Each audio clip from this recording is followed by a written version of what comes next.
فرمان موجود ہے کہ ان اللہ یرفع بہذا الکتاب اقواما ویضع بہ آخرین. یہ وہ کتاب ہے کہ جس کی وجہ سے، جس کی تعلیمات پر عمل سے قومیں اور خصوصاً مسلمان قوم اوپر اٹھے گی، اور اس کو چھوڑیں گے تو پھر نیچے جا کے گریں گے، پستی اور ذلت کا شکار ہوں گے. دنیا اور آخرت دونوں کی رہنمائی اور دونوں کی کامیابی، یہ عالمی اسباب ہے. یہاں کامیابی کے لیے، غلبے کے لیے، یا کسی بھی چیز کے حصول کے لیے، عزت کے حصول کے لیے، کامیابی حاصل کرنے کے لیے کچھ ذرائع اختیار کرنا پڑتے ہیں، مادی اسباب. لیکن قرآن نے یہ رہنمائی دی کہ صرف مادی اسباب بالخصوص مسلمانوں کے لیے کافی نہیں ہے، اس کے ساتھ دوسرے روحانی اسباب بھی ہونے چاہیے.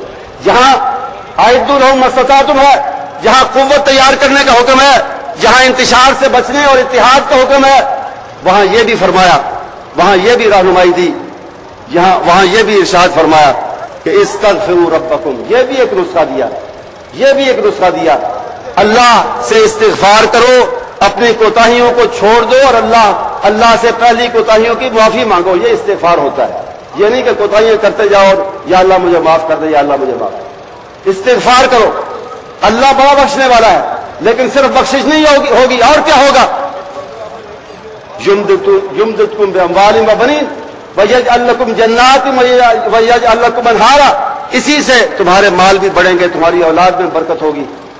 اور دوسری جگہ حضرت ہود کی زبانی یہ بھی کہا استغفار کے حوالے سے کہ یا قوم استغفروا ربکم یزدکم قوۃ الی قوتکم، یزدکم قوۃ الی قوتکم.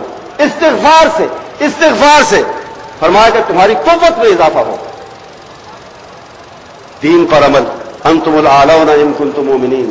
اور پھر یہ بھی رہنمائی ہے روحانی اسباب کی طرف. یہ بھی ایک بڑا واضح اشارہ ہے کہ من یتق اللہ یجعل له مخرجا، من یتق اللہ یجعل له مخرجا ویرزقه من حیث لا یحتسب ومن یتوکل علی اللہ فهو حسبہ.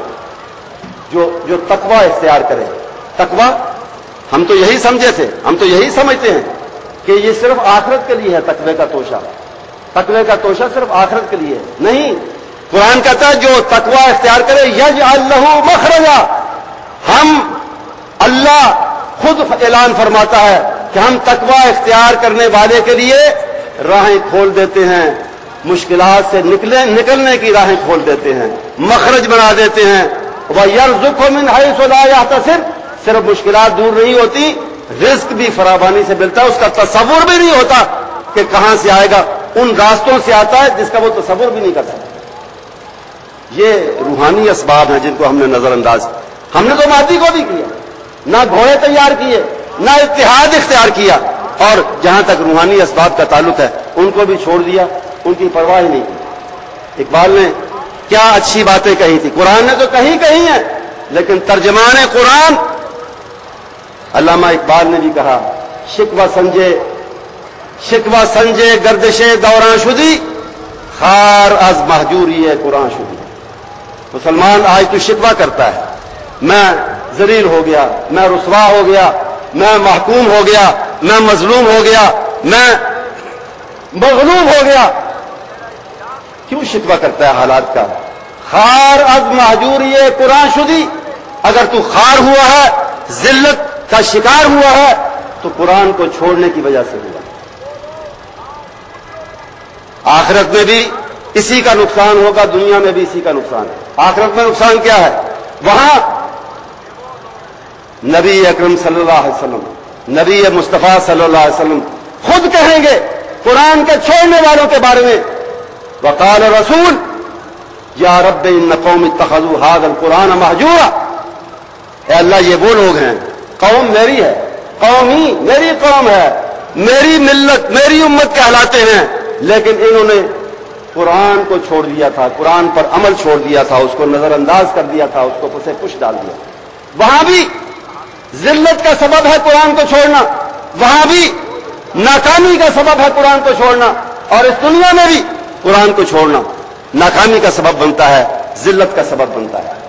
اور پھر قرآن کے ساتھ اس کی جو مستند آفیشل तशरीह है। हदीस, नबी अकरम सल्लल्लाहु अलैहि वसल्लम का सुन्नत और तरीका, आपकी हदीस, ये इकट्ठे हैं। और इनके बारे में अगर ये कहा गया कि लन तज़िल्लू मा तमस्सकतुम बिहिमा, तुम गुमराह नहीं होगे, आखिरत का फायदा क्या है? गुमराह नहीं होगे अगर किताब और सुन्नत को इख्तियार करोगे। तो ये भी कहा गया कि वलौ अन्ना अहलुल कुरा आमनू वत्तक़ौ लफतहना अलैहिम बरकातिन मिनस समाई वल अर्ज़। वही रूहानी असबाब की बात, वही रूहानी असबाब का तज़किरा कि अगर ये बस्तियों वाले जिनका जिक्र हुआ कुरान पाक में कि दुनिया में उन पर जिल्लत, दुनिया में उन पर अज़ाब, दुनिया में उन पर रुसवाई आई, क्यों आई? अल्लाह फरमाता है अगर ये ईमान और तकवे का रास्ता इख्तियार करते लफतहना, आखिरत के फायदे बाद में, लफतहना अलैहिम बरकातिन मिनस समाई वल अर्ज़, इस दुनिया में आसमान और जमीन की बरकतें इन पर निछावर कर देते, इन पर खजाने खोल देते जमीन और आसमान। वलौ अन्ना अहल किताब आमनू वत्तक़ौ लकफ़रना अन्हुम सय्यिआतिहिम वलदख़लनाहुम जन्नातिन नईम वलौ अन्नहुम अक़ामुत तौरात वल इंजील वमा उन्ज़िला इलैहिम मिन रब्बिहिम लअकलू मिन फ़ौक़िहिम व मिन तहति अर्जुलिहिम।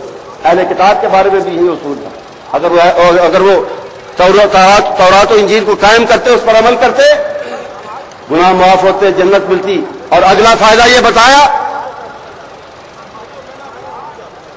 वलौ अन्नहुम अक़ामुत तौरात वल इंजील वमा उन्ज़िला इलैहिम मिन रब्बिहिम लअकलू मिन फ़ौक़िहिम व मिन तहति अर्जुलिहिम। रिज़्क़ की फरावानी भी उनको मिलती। आयतें और भी हैं, हवाले और भी हैं, मैं वक्त की खातिर उन्हें आप यहाँ पेश नहीं कर रहा। बात इन हवालों से भी वाज़ेह होती है, बिल्कुल साफ सामने नजर आती है कि कामयाबी के बिलखुसूस मुसलमानों के लिए मादी असबाब भी हैं, रूहानी असबाब भी हैं, दोनों को इस आलम असबाब में इख्तियार करना है। फिर अल्लाह से मदद मांगनी है, फिर अल्लाह से नुसरत मांगनी है। और अल्लाह से नुसरत मांगने का तरीका भी है, तरीका भी कुरान ने बताया, वस्तईनू बिस्सब्र वस्सलाह, वस्तईनू बिस्सब्र वस्सलाह। अल्लाह से मदद मांगनी है, सब्र और साबित कदमी इख्तियार करो। और सलात जो बुनियादी फर्ज है, कितने लाख, कितने करोड़ मुसलमान इस वक्त मौजूद हैं जो सलात, इकामत सलात, अदायगी या नमाज जैसे बुनियादी फरीजे से गाफिल हैं। और फिर कहते हैं जी हम जलील हो गए, हमारी मदद नहीं हो रही, हम दुनिया में मगलूब हैं, हम दुनिया में मजलूम।